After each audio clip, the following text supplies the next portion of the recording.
깊이 있는 시선으로 오늘을 바라보는 뉴스 퍼레이드 문을 열겠습니다. 오늘의 주요 뉴스 보시겠습니다. 인도네시아에서 규모 5.6의 지진이 일어나 현재까지 160명 넘게 사망한 것으로 알려졌습니다. 70km 떨어진 수도 자카르타에서 건물이 흔들렸고 5,000명 넘는 이재민이 발생했습니다. 대장동 일당 중 한 명인 남욱 변호사의 잇따른 법적 증언이 전국을 강타하고 있습니다. 공직선거법 위반 혐의로도 기소된 이재명 대표의 공판 준비기일이 오늘 열립니다. 윤석열 대통령의 출근길 문답, 이른바 도어 스태핑이 중단돼서 논란이 되고 있습니다. 여당은 MBC 기자의 난동 때문이라는 반응인 반면에 야당은 좀스러운 대응이라는 비판들이 나왔습니다. 황종국 주 유엔 대사가 북한이 안보리의 무대응을 이용해 핵무기를 개발했다고 비판했습니다. 북한 제재에 미온적인 태도를 보여온 중국과 러시아를 겨냥했다는 분석입니다. 저희는 잠시 뒤 돌아오겠습니다. 민주당 이재명 대표는 지난 대선 과정에서 고 김문기 성남도시개발공사 처장을 모른다고 했었죠. 이 때문에 이 대표는 허위 사실을 공표한 혐의로 재판을 받고 있습니다. 오늘 이 사건에 대한 두 번째 재판이 열리는데요. 이 첫 재판에서 혐의 일체를 부인했던 이 대표 측이 오늘은 어떤 입장을 내놓을지 관심입니다. 조성호 기자입니다. 이재명 대표는 지난해 한 방송에서 고 김문기 성남도시개발공사 처장을 모른다고 말해 허위사실 공표 혐의로 기소됐습니다. 실제로 하위 직원이라서 기억이 안 나고요. 그 사람들은 저를 다 기억하겠죠. 지난달 열린 첫 재판은 10여 분 만에 종료됐는데 이 대표 측은 혐의를 부인했습니다. 이 대표님의 기본적인 입장은 있으시죠? 부인하는 입장이죠. 오늘 열리는 두 번째 재판에서는 검찰과 이 대표 측의 치열한 법정 공방이 벌어질 전망입니다.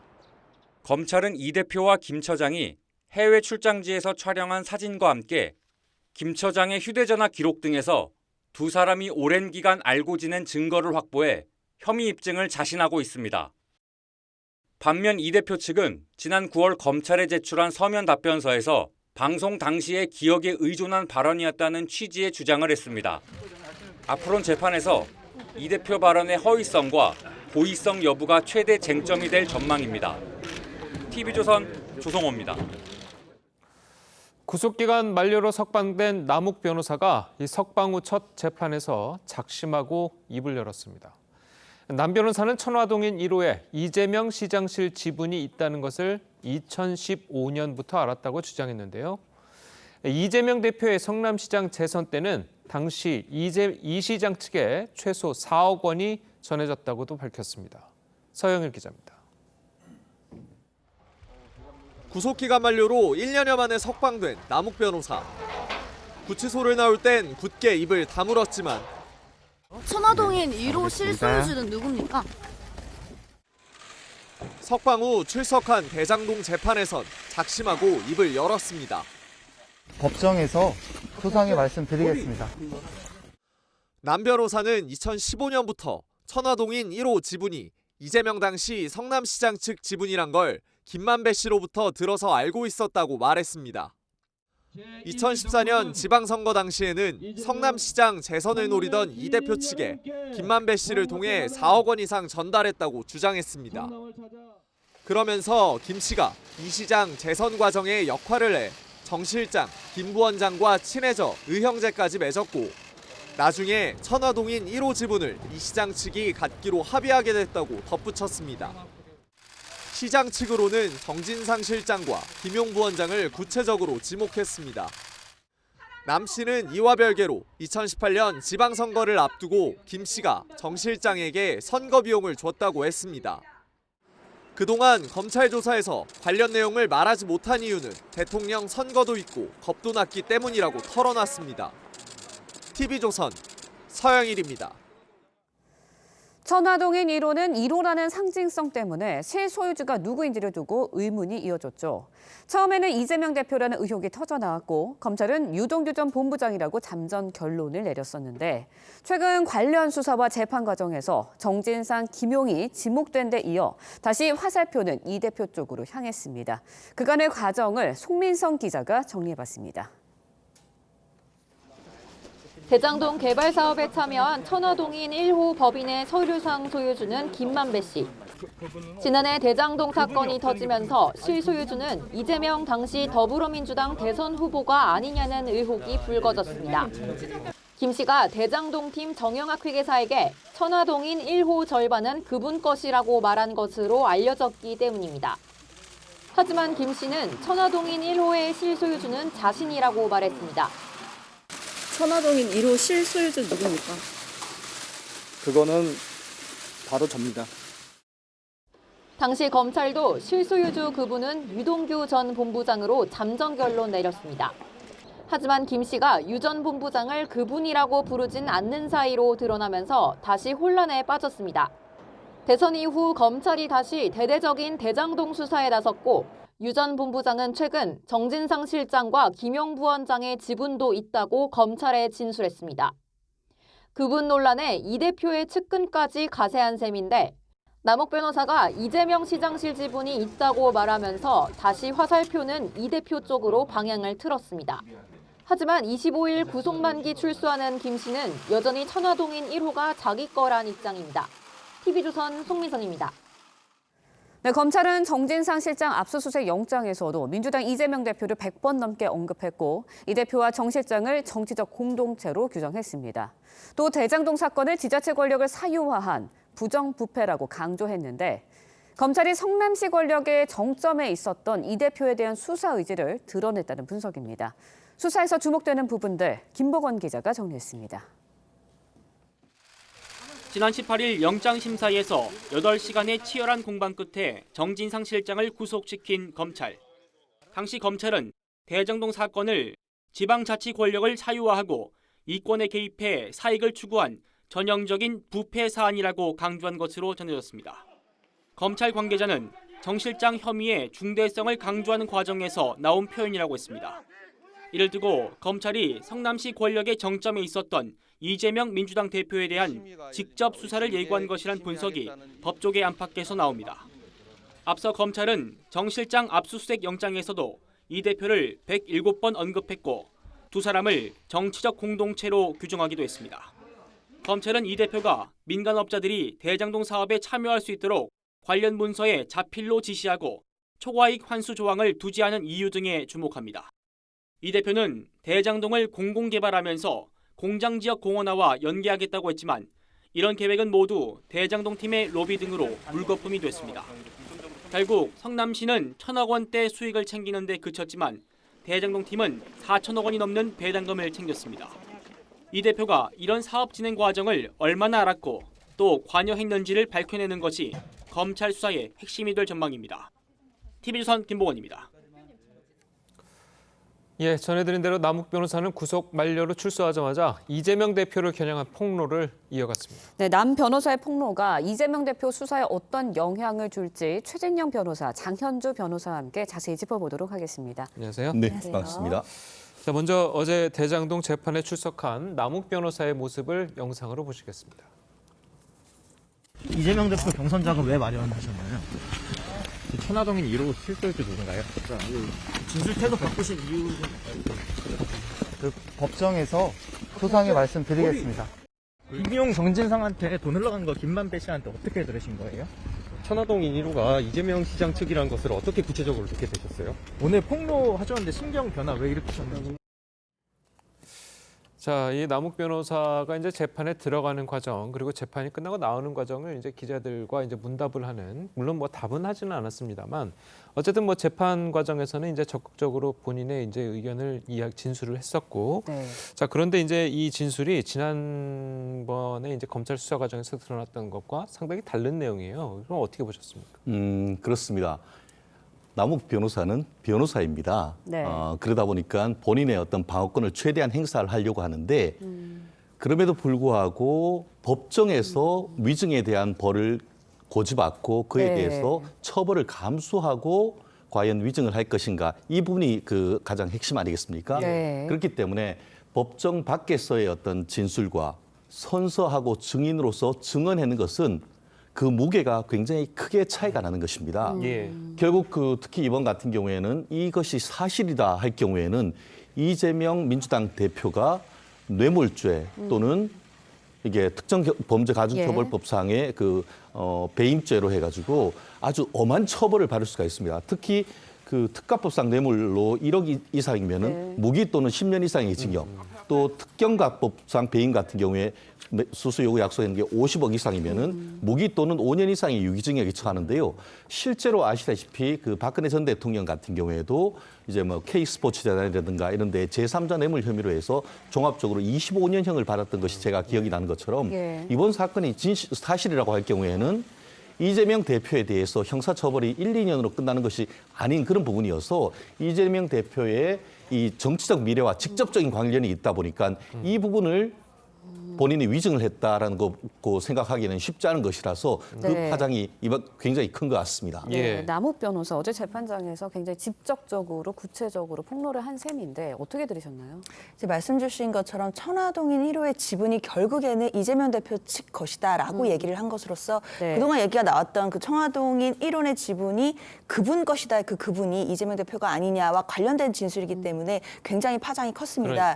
그런데 문제는 저 진술의 내용을 잘 들어본다면 천화동인 1호의 지분은 이재명 시장실 지분이라고 들었다의 방점이 있거든요. 결국에는 본인이 직접 겪거나 본인이 직접 경험한 사실이 아니라 김만배 씨로부터 전해 들었다라고 하는 법적 용어로는 전문 진술에 해당합니다. 결국은 남욱 변호사의 얘기는 결국 그 천화동인 1호의 주인이 이재명 측이라는 사실을 자기가 알고 있다라는 것이 아니라 김만배가 그렇게 얘기를 했다라는 것이기 때문에 결국에 이게 법정에서 증거 능력이 인정되려고 한다면 전문 진술로서 증거 능력 요건이 굉장히 까다로워지고 그 증명력 또한 또 상세하게 봐야 되기 때문에요. 결국에는 이제 며칠 후면 이제 그 출소하게 되는 김만배의 입에 모든 것이 좀 달려 있다라고 봐야 될 것 같습니다. 이 장 변호사님 말씀대로 이제 김만배의 입에 달려 있는데 예를 들어서 김만배가 아니다. 남욱 변호사가 지금 내가 한 말이 아닌데도 저렇게 이야기를 한다. 이렇게 진술을 한다면 그럼 남욱 변호사가 재판장에서 한 말은 뭐 거짓이 되는 겁니까? 어떻게 되는 겁니까? 결국 그것이 누구의 말이 신빙성이 있냐라는 것은 서로 진술이 다를 경우에는 경우에 따라서는 대질 증언을 할 수도 있는 겁니다. 그리고 결국 두 사람의 증언이 다를 경우에 제3의 객관적 그 증거 또는 제3의 다른 관련 사람들의 증인을 통해서 누구의 말이 맞는지 법정에서 검찰 측과 변호인 측의 치열한 공방이 있을 것 같은데요.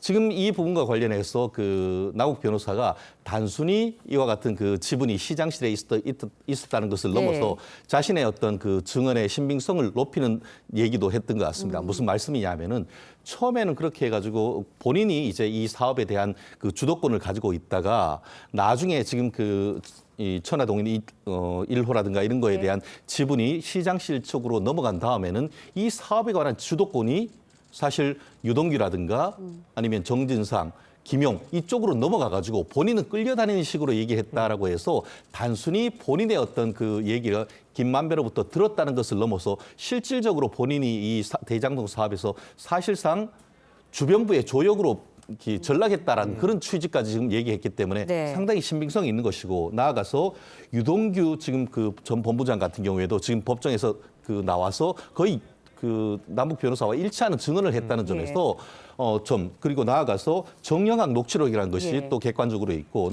더불어서 돈을 준 시기와 금액에 대한 그 관련자의 메모까지 확보했다. 그렇다고 하면은 누구의 말이 맞느냐 이 부분은 법정에서 얘기를 할 것이고 지금 그 변호사님 말씀하신 것처럼 전문 진술은 그 진술이 그대로 믿기는 어렵고 다른 객관적 증거에 의해서 신빙성이 담보돼야 되는데 결국 검찰의 과제는 남욱 변호사의 법정 증언 플러스 그것을 뒷받침하는 객관적인 그리고 특별히 신빙할 수 있는 상황을 얼마나 입증하느냐 그 부분이 관건이 아닌가 생각을 합니다.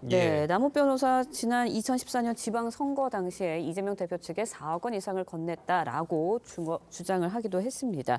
이재명 대표가 이제 당시 정말 선거 자금으로 쓴 게 맞다면 어떤 죄를 받게 되는 건가요? 당연히 선거 자금으로 썼다면 일단 첫 번째로 볼 수 있는 거는 정치자금법 위반이고요. 그것을 넘어서서 청탁과 연결이 돼 있다라고 한다면 뇌물까지도 관련될 수 있기 때문에 굉장히 중대한 얘기 그리고 중도한 변곡점에 와 있다라고 봐야 될 것 같습니다. 근데 말씀 주신 것처럼 그 남욱 변호사가 지금 대장동 일당들과의 어떤 범죄 혐의에서 본인의 역할이 굉장히 줄어들었고 자신의 입지가 줄어들었다, 역할이 줄어들었다라는 식의 이제 얘기를 하는 것 자체가 사실 이 대장동에 관해서 받고 있는 본인의 혐의를 좀 축소하려는 시도는 아니냐라는 의혹들도 있기는 합니다. 일단 어떻게 보면 남욱 변호사가 작년과는 지금 진술의 방향이라든지 어떤 그 겨냥하는 사람이 완전히 달라진 상황이기 때문에 진술이 변화하게 된 의도나 그리고 또 그런 부분에서는 신빙성이 있는지에 대해서도 재판부가 많은 고심을 하게 될 것으로 보입니다. 예. 네. 자, 남욱 변호사는요. 1년 전까지만 하더라도 이 천화동인 1호의 주인은 이재명 대표가 아니다. 자, 이런 취지로 이야기한 바가 있습니다. 이 당시 발언을 한번 들어보겠습니다. 사실대로 잘 설명하고 있습니다. 잘 소명하고 있고 앞으로도 사실대로 다 잘 말씀드리겠습니다. 그분이 이재명 지사가 아니라는 말씀이 좀 바뀌신 것 같은데 어떤 취지로 이유가? 아닙니다. 바뀐 게 아니고 오해들 하신 거고 저는 그렇게 말씀드린 적 없습니다. 로비 자금이 마련된 거는 맞나요? 죄송합니다. 원래 이 지사가 아니었다고 알고 계셨다는 건가요? 네, 그렇습니다. 언제부터 알고 계셨던 건가요? 처음부터 저는 알고 있었습니다. 50억이 예, 저 장면은 이제 미국에 있다가 이 한국으로 네. 들어와서 이 검찰 수사를 받으러 들어가는 도중에 그리고 이제 한 장면인데 그 이후로 이제 구속이 됐잖아요. 이제 1년 동안 구속 살다 나왔는데 자, 구속을 살고 나오면서 그리고 이야기가 좀 달라졌습니다. 달라진 이유를 딱 봤더니 대통령 선거도 있고 겁이 났다. 자, 이렇게 이야기를 했거든요. 결국 지금 남욱 변호사를 증언의 문제점을 치고 들어가려고 하면 변호인의 입장에서는 진술이 변경됐기 때문에 그 진술을 믿기 어렵다. 이런 그 포인트로 이제 변론의 방향을 이재명 지사 측 대표 같은 경우에는 펼쳐 나갈 것 같은데요. 예. 결국 우리가 실무적으로 해보면은 진술을 변경했을 때 어느 것이 맞느냐라고 했을 때에 진술 변경한 부분이 맞다고 하려고 하면은 그 진술 변경의 이유를 합리적으로 설명을 해야 됩니다. 근데 지금 남욱 변호사 같은 경우에는 증언을 통해서 본인이 대통령 선거도 있고 실제로 지금 윤 대통령과 지금 선거에서 아주 굉장히 근소한 차이로 해서 이재명 후보가 대통령이 당선될 가능성이 굉장히 높았지 않습니까? 그러다 보니까 그런 상황 속에서 이재명 대표의 어떤 지분이 있다라고 얘기하기가 어렵다고 했고 나아가서 무섭다고 했습니다. 결국 그 당시 이 사건 전후로 해서 이재명 대표 인근에 있던 가까운 분들이 극단적 선택을 하거나 의문의 어떤 사망을 하는 것과 같은 의혹이 사실 적지 않았던 그런 부분이 있다 보니까 본인으로서는 대선도 있고 무서웠다라는 것이 나름대로 합리적 이유가 있다라고 지금 설명하는 것인데요. 과연 그와 같은 것을 법정에서 믿을지 여부에 대해서는 재판부의 판단이지만 그 당시의 전체적인 상황이나 또 지금 남욱 변호사의 입장에서 봤을 때는 나름대로 합리적인 이유가 충분히 될 수 있는데 결국 그에 대한 판단은 재판부의 몫이긴 합니다만 그럼에도 불구하고 이번에서 진술을 바꾼 것은 단순히 그것을 넘어선 저는 유동규 지금 전 본부장 같이 본인이 이제 객관적인 증거를 통해서 압박을 해오니까 본인 마치 유동규도 지난번에 석방대에서 나와서 뭐라고 했습니까?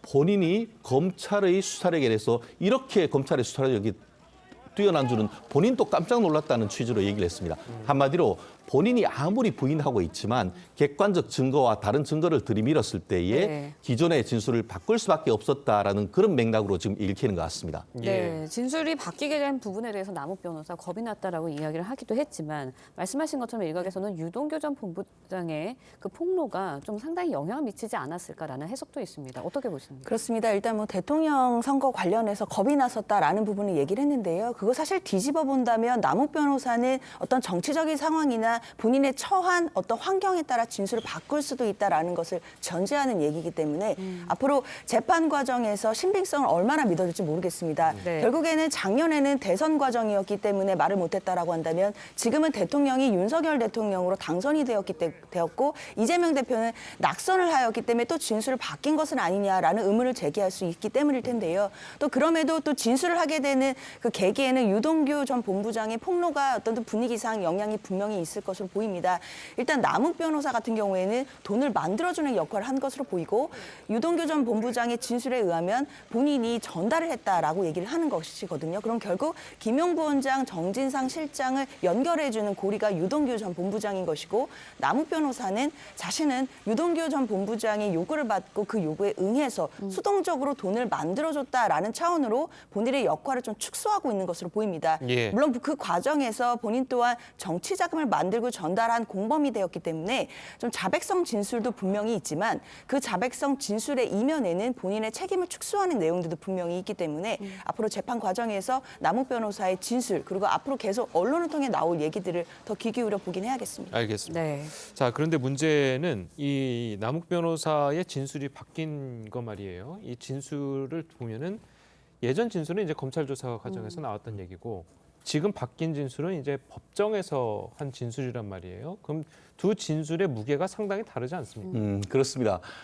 지금 언론에서 보면은 그 남욱 변호사가 법정에서 했는 것을 네. 누구는 주장이라고 표현을 하고 누구는 진술이라고 표현하는데 정확한 용어는 증언이라고 해야 되는 것이 맞죠. 예. 왜냐하면 그 무게가 다르기 때문에 네. 말씀드린 것처럼 형법상 허위의 진술을 할 경우에는 진실만 말하고 허위 사실을 말할 경우에는 그 위증의 벌을 받을 것을 맹세합니다라고 선서를 합니다. 예. 근데 이번 일반 위증 같은 경우에는 5년 이하의 징역 또는 1,000만 원 이하의 벌금인데요. 이번 같은 경우에 만약에 이것이 허위라고 할 경우에는 결국 이재명 대표로 하여금 그 형사처벌이나 징계처벌을 받기 위한 목적으로 허위의 사실을 진술했다고 밖에 볼 수가 없거든요. 그렇죠. 그렇게 되면 단순 위증을 넘어서 모해 위증이 됩니다. 모해 위증 같은 경우에는 단순 위증과 달리 벌금형이 없고 10년 이하의 징역으로 해서 굉장히 엄하게 처벌받을 수 있는 사건입니다. 예. 아시다시피 남욱은 변호사입니다. 네. 재판부가 그 위증을 얼마나 혐오하고 싫어하는지는 너무나 잘 알 것이고 그리고 심지어 변호사가 법정에서 재판부를 속이려고 허위의 사실을 했다? 그 부분은 정말 우리가 상상하기가 쉽지 않은 그런 상황이기 때문에 결국 이 부분에 있어서 앞에 모든 그 진술이 있고 주장이 있었다 하더라도 어제의 선서를 하고 하는 증언은 무게가 다르다. 결국 그것 같은 경우에는 증언이 동시에 본인이 어떤 그런 것을 알고 했다는 사실에 대한 자백도 될 수가 있단 말이에요. 본인의 죄를 자백하는 진술을 허위로 한다? 그 부분을 어떤 진실성이 떨어진다고 보기에는 쉽지 않은 부분이 있어서 향후에 지금 이 부분에 대해서 이재명 그 대표에 대한 어떤 영향이 있을지 지금 정치권에서 아주 거의 핵폭탄 떨어질 듯한 문제 생기는 것도 바로 이 부분 증언의 무게 때문이다라고 평가할 수 있을 것 같습니다. 네, 그동안 천화동인 1호의 실소유주 이른바 그분이 누구인지 논란이 컸었죠. 김만배 씨의 과거 발언 듣고 이야기 이어가겠습니다. 천화동인 1호 실소유주 누굽니까? 그거는 바로 접니다. 천화동 실소유주가 본인이라고 인정하시는 겁니까? 네. 천화동 1호 절반은 그분 것 이런 말에 대해서는 그분이 누구예요? 그 천화동인 1호는 의심할 여지 없이 그 화천대유 소속이고 화천대유는 제 개인 법인입니다. 그 말은 어떤 맥락에서 나온 말인가요? 그런 맥락은 그냥 제 쪽으로는 어떤 더 이상의 어떤 구사업자 갈등은 번지지 못하게 하려고 하는 차원에서 그렇게 말했습니다. 녹취되는 거 알고 허위 사실 말했다고 했는데 저는 한 번도 정영학 씨와 진실된 대화를 나눠본 적이 없어요. 네, 처음에는 그분 것이라고 이야기를 했다가 본인 것이라고 이야기를 했고요. 남욱 변호사, 천화동인 1호의 주인, 이재명 당시 성남시장 측이라고 지목을 했습니다. 김만배 씨는 자신의 소유라고 계속해서 주장을 하고 있고요. 주장이 계속 엇갈리고 있거든요. 그렇습니다. 주장이 엇갈리고 있는데 이럴 때 또 일각에서는 대지신문 해보면 알 수 있을 것이다 라고 얘기를 하는데요. 사실 대지신문을 한다고 하더라도 남욱 변호사와 김만배 씨가 얘기하고 있는 측면이 좀 다른 부분을 아까도 말씀드렸지만요. 좀 지적을 해야 될 것 같습니다. 결국 남욱 변호사는 천화동인 1호의 실소유자가 누구인지 본인이 직접 아는 것이 아니라 김만배 씨가 말하는 거를 들었다. 그러니까 김만배 씨와 대지신문을 한다고 하더라도 김만배가 말하는 거 들었는지 안 들었는지 여부만 알 수 있기 때문에 사실 남욱 변호사의 저 얘기 자체는 그 내용성으로 봤을 때는 큰 무게는 있다고 보여지지는 않습니다. 다만 김만배 씨는 그 천화동인 1호의 실소유자를 실제로 알고 있을 가능성이 있기 때문에 그 김만배 씨가 어떤 이야기를 할 것이고 그리고 혹은 또 법정에 나와서 어떤 얘기를 하게 될 것인지가 굉장히 중요할 텐데요. 지금으로서는 남욱 변호사의 얘기는 김만배로부터 들었다는 얘기인 것이고 설령 김만배로부터 그 얘기를 정말 들었다라고 할지라도 김만배 씨가 나중에 아까 얘기한 것처럼 사업자 간의 갈등을 해소하기 위해 했을 뿐인 거고 천화동인 1호의 소유자는 실제로는 본인이다라는 주장을 계속해서 해나간다면 사실 남욱 변호사의 저 들었다는 얘기만 가지고 천화동인 1호의 주인을 이재명 대표 측근이다라고 하기에는 좀 부족해 보이기는 합니다. 예. 자, 그러면 그 예전에 이제 수사 단계에서 유동규 전 본부장도 그렇고 남욱 변호사도 그렇고 한결같이 어쨌든 같은 방향으로 이제 진술을 했잖아요. 자, 그런데 지금 1년이 지난 지금은 그 두 사람이 다시 또 한결같이 반대의 같은 방향으로 진술하고 있단 말이에요. 자, 그렇다면 김만배 씨가 이제 곧 출소를 할 텐데 이 김만배 씨 역시 1년 전에 했던 진술 다시 바꿀 이 사람들과 같이 바꿀 가능성이 있을까요? 그 부분은 김만배 씨의 법정형과도 상당히 밀접한 관계가 있기 때문에 네. 다른 사람들하고 달리 김만배 씨는 진술을 바꿀 가능성이 저는 상대적으로는 떨어진다라고 봅니다. 왜냐하면은 좀 전에 말씀하신 것처럼 지금 천화동인 1호의 그 상당한 지분이 이재명 시장실 쪽에 있다라고 할 경우에는 결국 업무와 관련해 가지고 부당한 청탁을 하고 그에 대해서 뇌물을 줬다는 뇌물 공여 혐의가 될 것이란 말이에요. 그렇게 되면은 그 수수 요구 약속이 된 재산은 나중에 몰수나 추징이 될 수가 있습니다.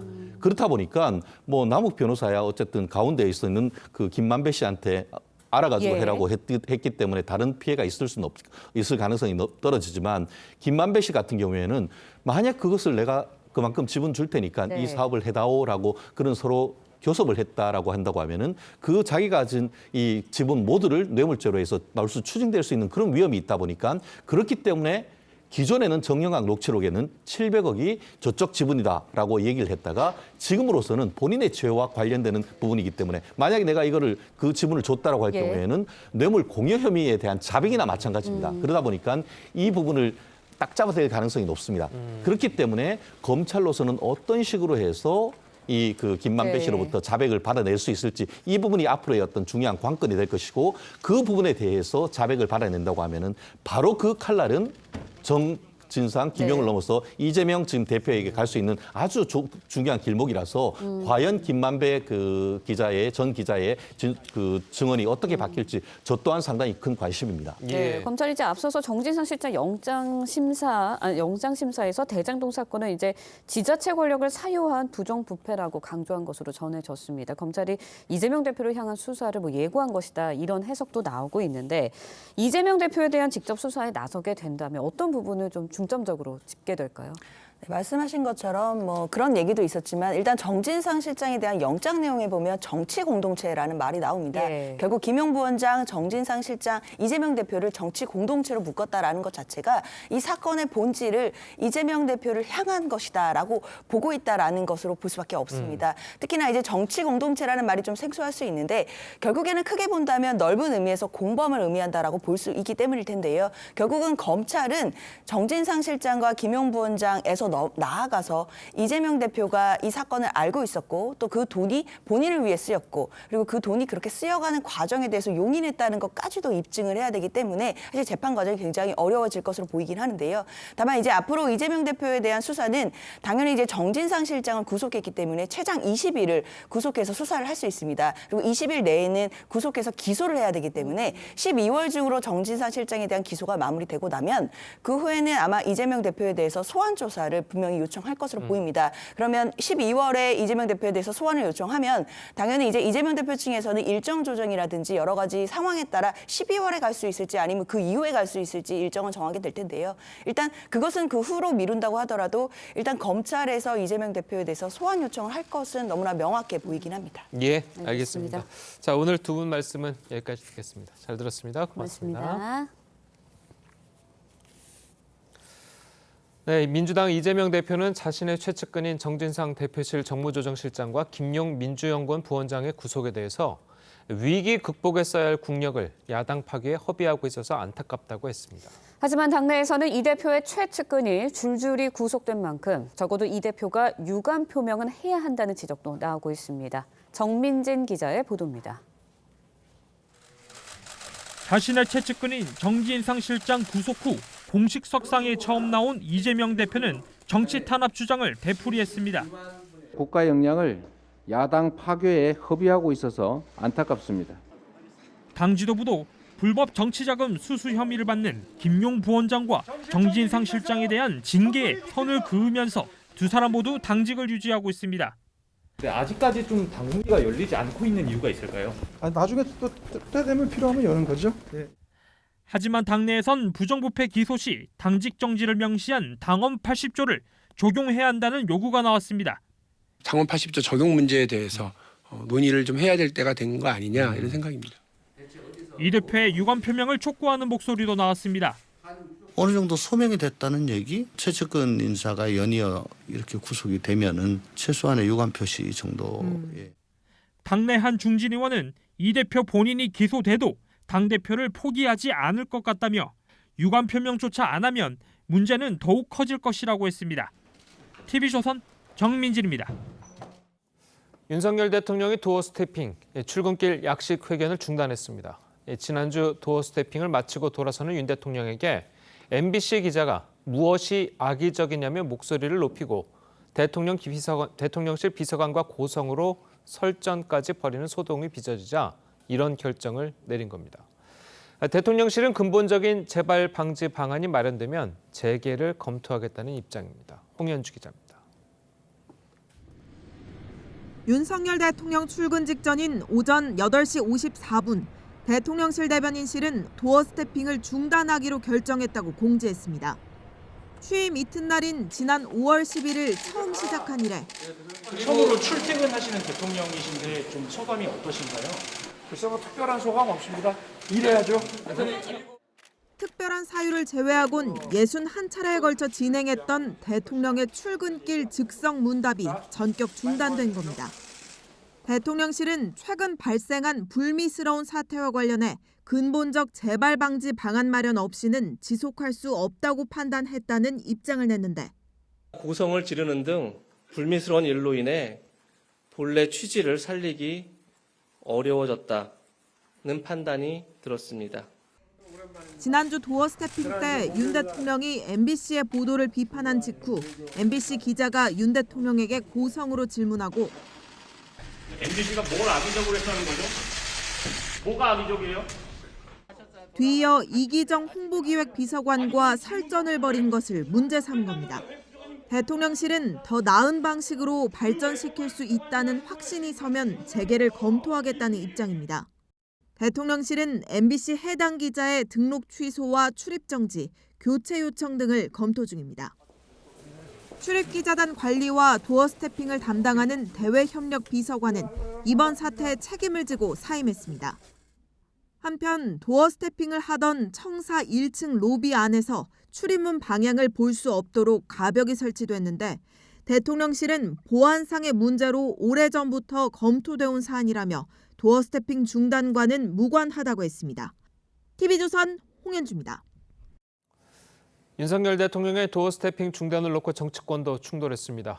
여당은 MBC의 난동으로 비롯된 것이라면서 악의적 왜곡 보도부터 사과하라고 했고 민주당은 권위적인 발상이고 좀스러운 대응이라고 비판했습니다. 최민식 기자입니다. 여당은 도어 스태핑 중단의 모든 책임은 MBC에 있다고 강조했습니다. 김기현 의원은 소통 창구를 배설장처럼 혼탁하게 해놓고 사과도 문책도 않는 것은 자유가 아니라 방종이라고 했습니다. 소리를 지르면서 이게 무엇가 가짜 뉴스인가요? 이렇게 떠들어대면서 하는 것은 제가 봤을 때 난동 수준이라고 봅니다. 배현진 의원은 이번 일을 MBC 슬리퍼 사태로 규정하며 과거 대통령 어느 분께도 슬리퍼를 신고 취재한 기자는 없었다면서 최소한의 원칙과 존중도 없는 MBC가 언론 자유를 방종의 방패로 삼고 있다고 지적했습니다. 하지만 야당은 대통령 스스로 국민과의 소통을 포기한 것이라고 비판했습니다. 특히 약식 회견장에 세운 가벽은 윤 대통령의 불통을 상징한다고 했습니다. 대통령이 야당 그리고 국민 앞에 철벽을 치고 대통령실은 언론과의 사이에 가벽을 세우니 대한민국 정치에 큰 절벽이 생긴 것입니다. 민주당은 MBC YTN 전현직 언론노조 관계자를 비롯해 언론단체들과 긴급 간담회를 열고 정부의 언론관을 비판했습니다. MBC는 대통령실의 조치에 대해 별다른 공식 입장을 내지 않았습니다. TV조선 최민식입니다. 최측근 2명의 구속에 이어 남욱 변호사까지 폭로전에 가세하면서 이재명 대표를 향한 검찰 수사가 점점 좁혀오는 분위기입니다. 민주당 내부도 같이 뒤숭숭한데요. 두 분과 함께 정치권 소식 자세하게 짚어보도록 하겠습니다. 노동일 경희대 교수 그리고 김상일 정치평론가 나오셨습니다. 안녕하세요. 안녕하십니까. 먼저 이재명 대표의 사법 리스크 관련해서 민주당 내에서는 어떤 이야기들이 나오고 있는지 모아봤습니다.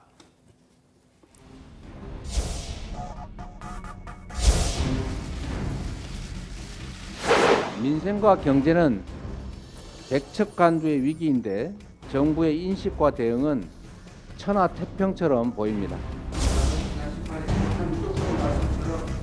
최소한 무리를 일으켜서 미안하다 뭐 이런 유감 정도는 표시할 때가 되지 않았나. 정치 공동체라는 비법률적 용어를 통해서 정치인 이재명에 대한 굉장히 강력한 흠집내기다. 의원님이 유감표명이라고 하셔야 되는 거 아니냐 목소리도 나오고 있거든요. 이거 관해서는 좀 어떻게 생각하시나요? 대표님 정치적 결단을 말씀하시는 분인데. 여기까지만 해주세요.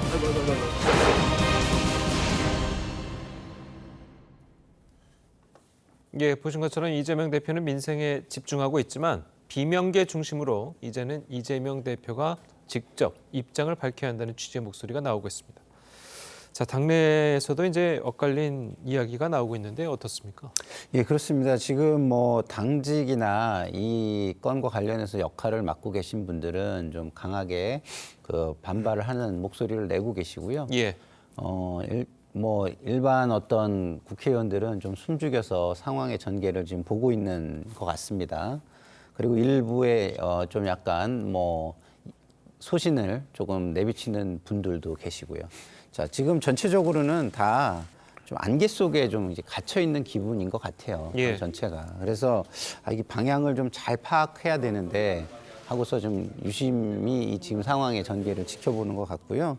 지금 구체적인 법정 진술이 나온 상황에서 좀 약간 당황스러워하는 모습도 조금 있지만 어쨌든 좀 전에 변호사님 한 분 나오셔서 전문 진술에 대해서 설명을 해주셨지만 전문 진술만이 존재하는 상황이라 아직까지는 좀 더 지켜봐야 되는 거 아니냐 이런 어떤 신중한 분위기가 더 지배적인 것 같습니다. 예. 자, 그래도 앞서 이제 조홍천 의원의 이제 음성도 좀 들어봤지만 당내에서는 그래도 이재명 대표의 최측근이 2명이나 구속됐는데 유감 표명 정도는 해야 되는 것 아니냐라는 이야기가 나오고 있거든요. 그래서 유감 표명이라는 게 참 보통 그렇게 많이 하긴 하는데 예. 그게 무슨 의미인지는 잘 모르겠어요. 이런 사건에서 유감 표명해서 무슨 정치적 의미가 있는지 잘 이해가 안 되고요. 그럼 어쨌건 보면 김용 정진상 두 분은 이재명 대표 본인 스스로 내 측근이라면 김용 정진상 정도는 돼야 한다고 했던 사람들 아니겠습니까? 예. 정진상 부장관은 매일 지금 소통하고 있다고 얘기했고 수십 년간 이재명 대표의 모든 일을 알고 있는 그런 사람입니다.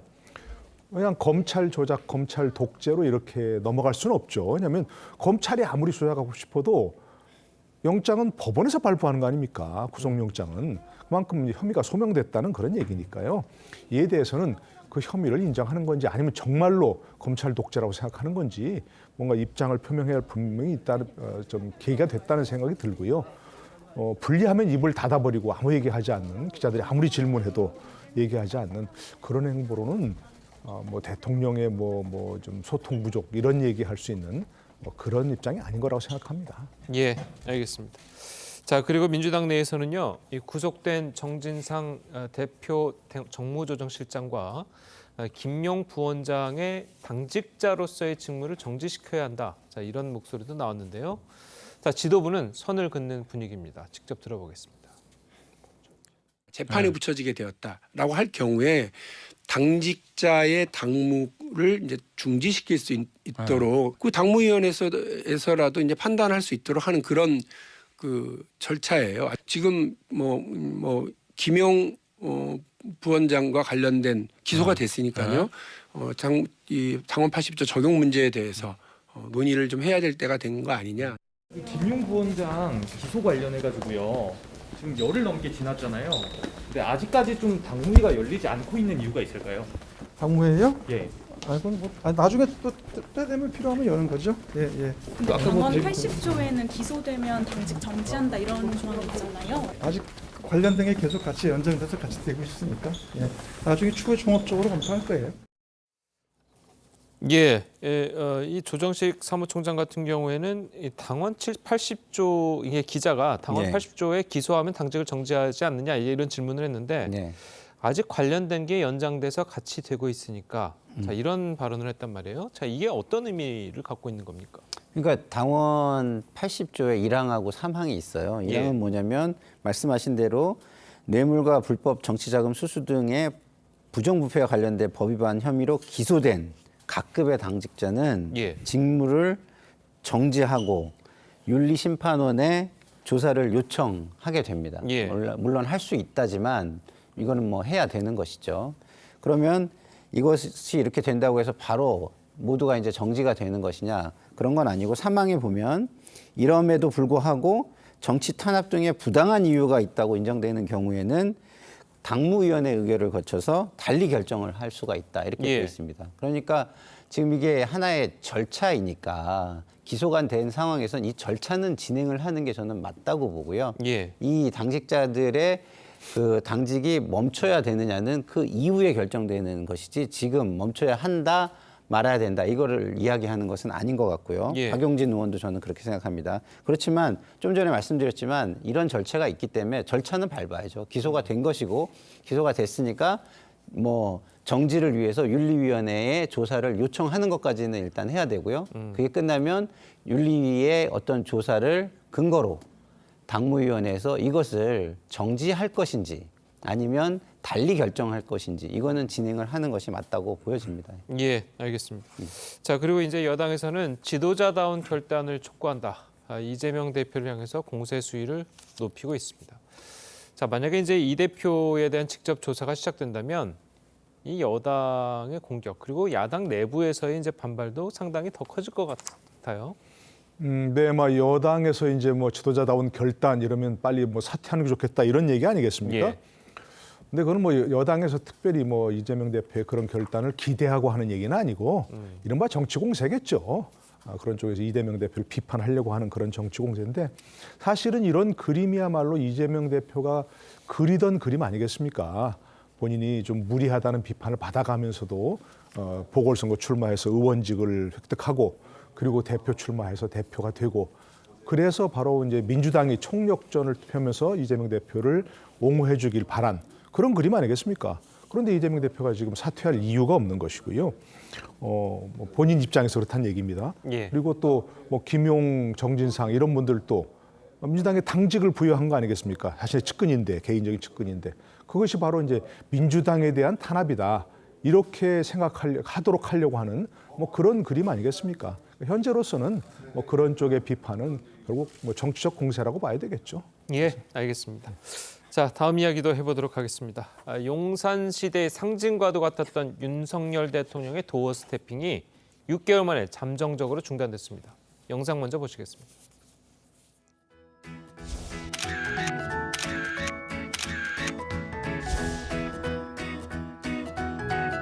다 입주했어요? 네. 책상도 다 이제 마련하고 잘 좀 부탁합니다.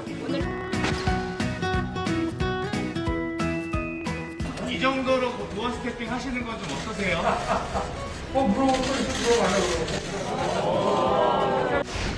그 도어 스태핑 때문에 지지가 떨어진다고 당장 그만두라는 분들이 많이 계셨습니다만은 그거는 제가 용산으로 대통령실을 옮긴 가장 중요한 이유이고 아주 악의적인 그런 행태를 보였기 때문에 MBC가 뭘 악의적으로 했다는 거죠? 뭐가 악의적이에요? 말 조심하세요. 말 조심하세요가 아니라 모두를 잘하세요 정말. 그럼 대통령님이 말씀하신 거잖아요. 그게 저희가 지어낸 거예요? 아니,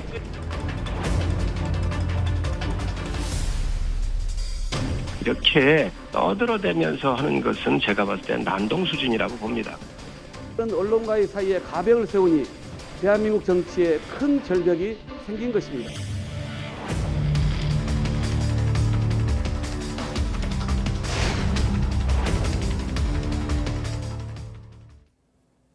예, 이 대통령실이 최근 발생한 불미스러운 사태에 대한 재발 방지 방안 없이는 지속할 수 없다는 이 도어 스태핑을 계속할 수 없다는 그런 입장을 밝혔습니다.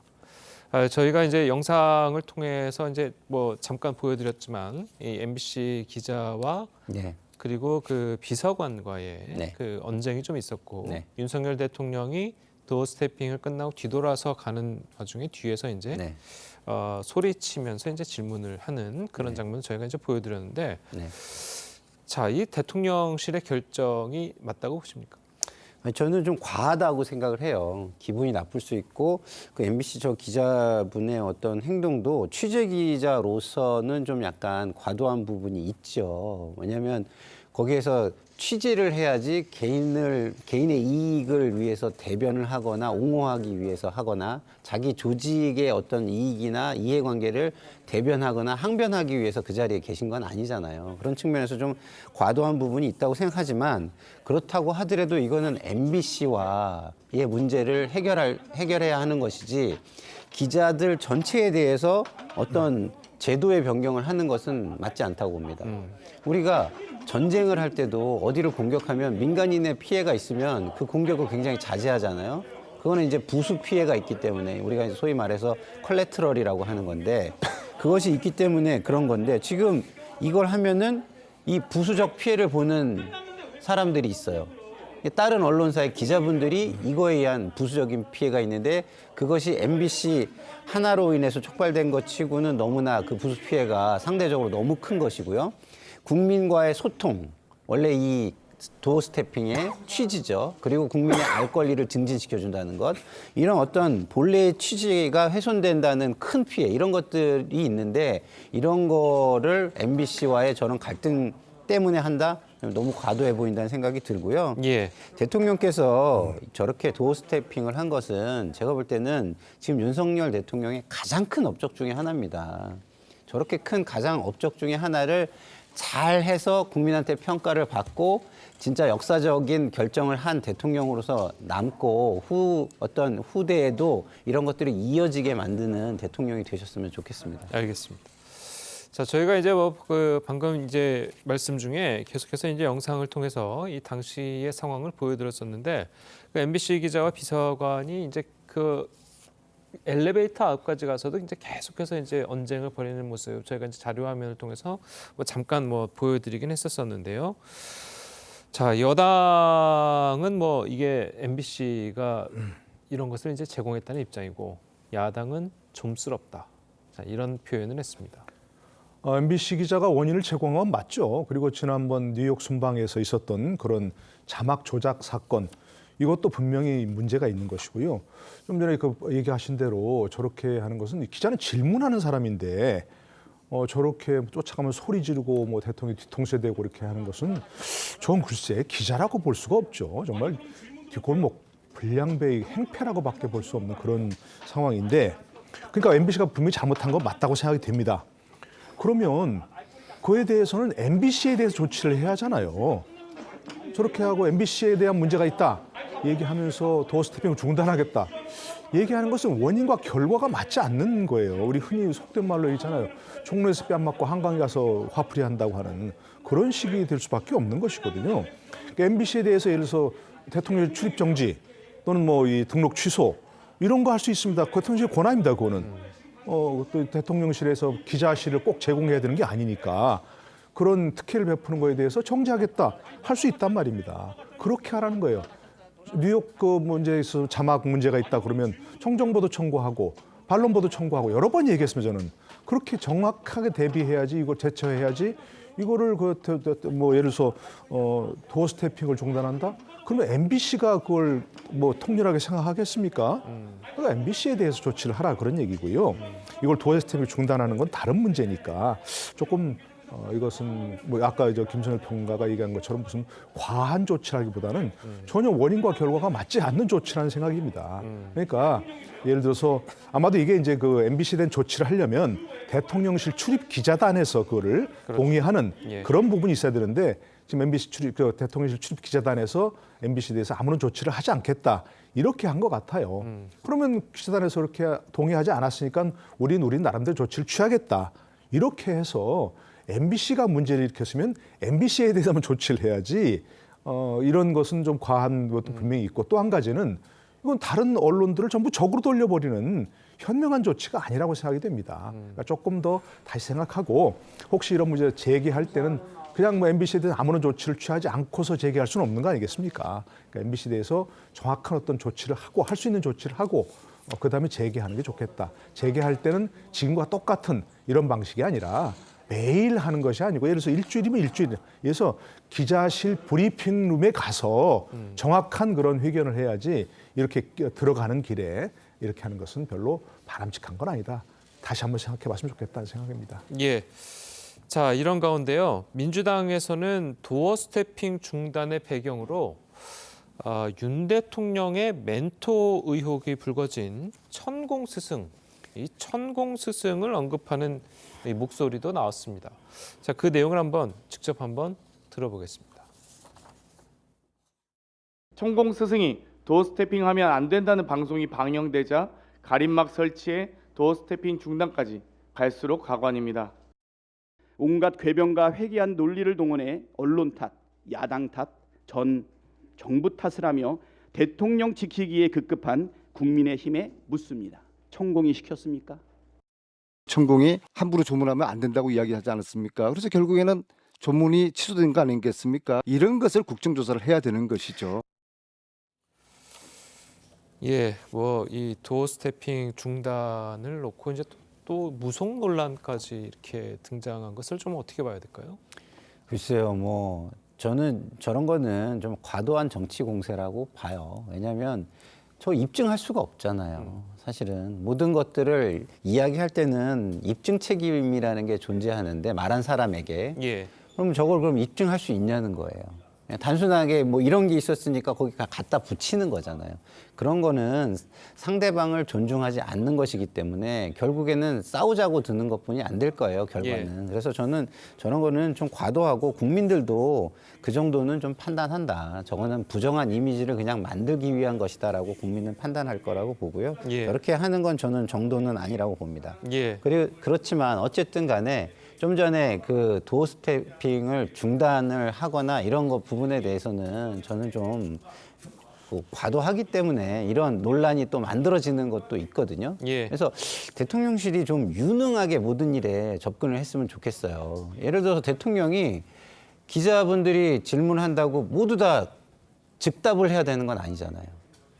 준비가 안 된 답도 있을 수 있는 거예요. 그리고 본인보다는 전문가들이 더 잘할 수도 있는 거예요. 그래서 예를 들어서 뭐 경제 분야다. 그러면 내가 경제부총리를 통해서 브리핑을 하도록 하겠다든가 아니면 대변인을 통해서 입장을 정리해서 말씀을 드리겠다고 하든가 이런 식으로 넘어가도 되거든요.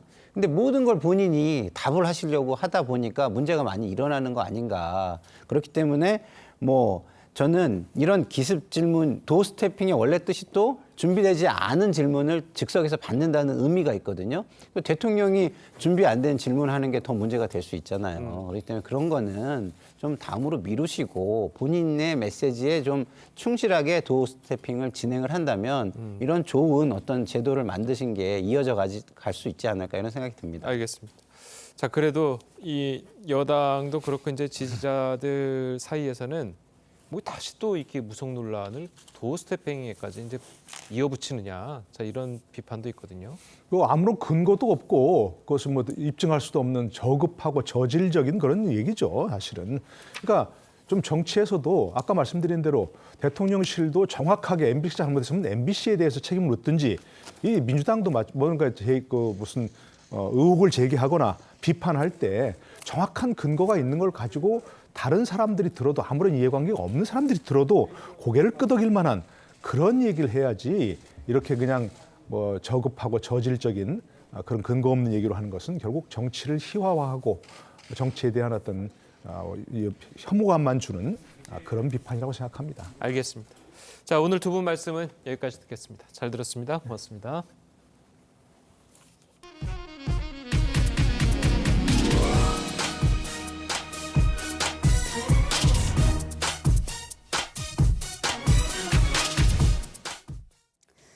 인도네시아 서자바주에서 규모 5.6의 지진이 발생하면서 현재까지 최소 160명이 숨졌습니다.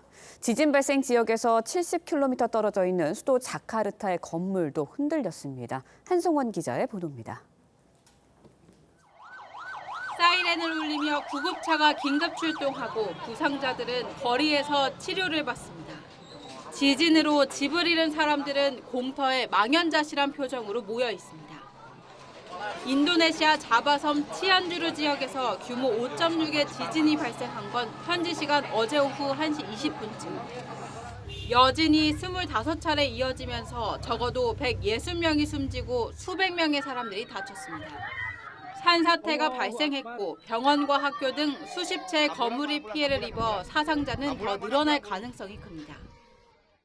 Luka-luka karena tertimpa atau kena benda tajam 13.784 pengungsi. 이번 지진은 치안주르에서 70km 떨어진 수도 자카르타에서도 감지됐습니다. 내부가 흔들리면서 고층 건물에서 근무 중이던 시민들이 긴급 대피하는 소동까지 벌어졌습니다. 이른바 불의 골이라 불리는 환태평양 조산대에 위치한 인도네시아는 지난해 1월에도 술라웨시 섬을 강타한 규모 6.2의 지진으로 100여 명이 숨지고 수천 명의 이재민이 발생했습니다. TV조선 한송원입니다. 최근 북한의 미사일 도발에 대응하기 위해 유엔 안보리 회의가 열렸지만 이번에도 별 성과 없이 끝이 났습니다. 북한 미사일과 관련된 회의는 올해 들어서만 벌써 10번째인데 황준국 주 유엔 대사는 북한이 안보리의 무대응을 이용해서 핵무기를 개발하고 있다며 제재에 반대하는 중국과 러시아를 비판했습니다. 이태희 기자의 보도입니다.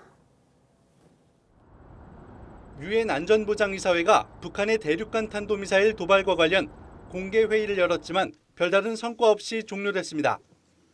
북한 미사일 발사와 관련한 공개 회의는 올해 들어서만 10번째입니다. 황준국 주 유엔 한국 대사는 북한이 유엔 권위를 완전히 무시하고 있다고 지적했습니다.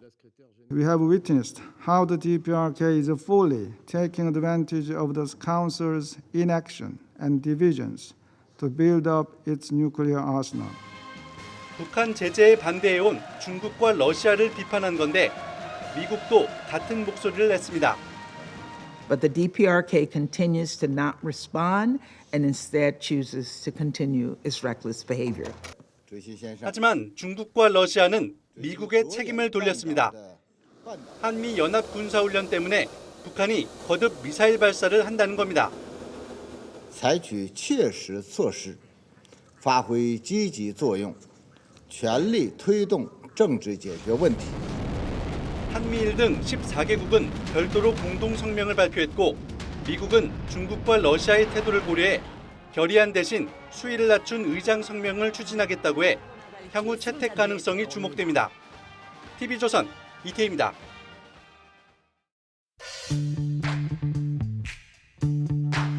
렌즈에 담긴 그 순간 그 의미를 짚어보는 시간이죠. 사진 기자가 고른 아침의 한 장입니다. 오늘은 조선일보 사진부 조인원 기자와 함께합니다.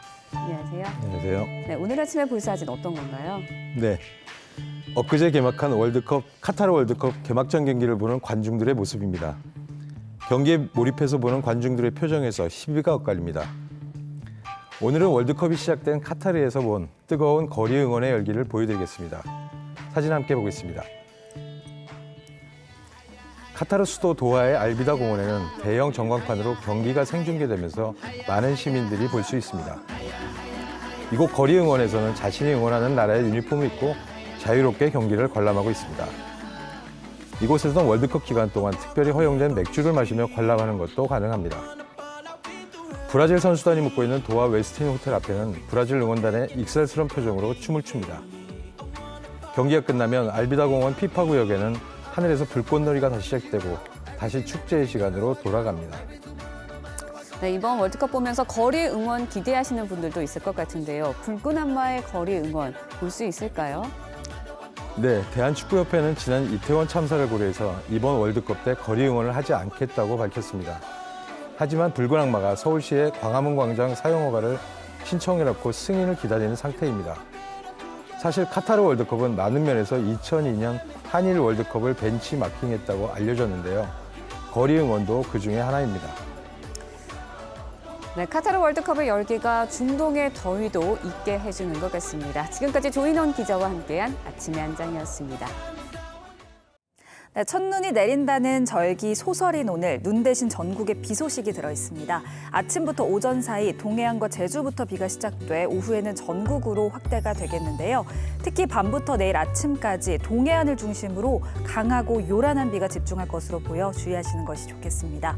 앞으로 경북 동해안과 경북 북동 산지에는 최대 100mm 이상의 많은 비가 내리겠고요. 강원 영동 지역으로도 최대 80mm, 서울 등 그 밖의 내륙 지역으로는 5에서 20mm 정도의 상대적으로 적은 양이 예상됩니다. 비는 내일 오전 중에 대부분 그치겠지만 동해안 지역으로는 내일 밤까지 이어지는 곳도 있겠습니다. 오늘 낮 기온 어제보다 조금 낮아지겠습니다. 서울 15도, 광주 17도, 대구는 15도 보이겠습니다. 비가 그치고 목요일에는 일시적으로 기온이 내려가겠고요. 주말까지 비 소식 없이 대체로 맑은 날씨가 이어지겠습니다. 날씨였습니다. 화요일 아침 뉴스 퍼레이드는 여기서 마치겠습니다. 네, 저희는 내일 아침 7시 30분에 다시 찾아뵙겠습니다. 시청해주신 여러분 고맙습니다.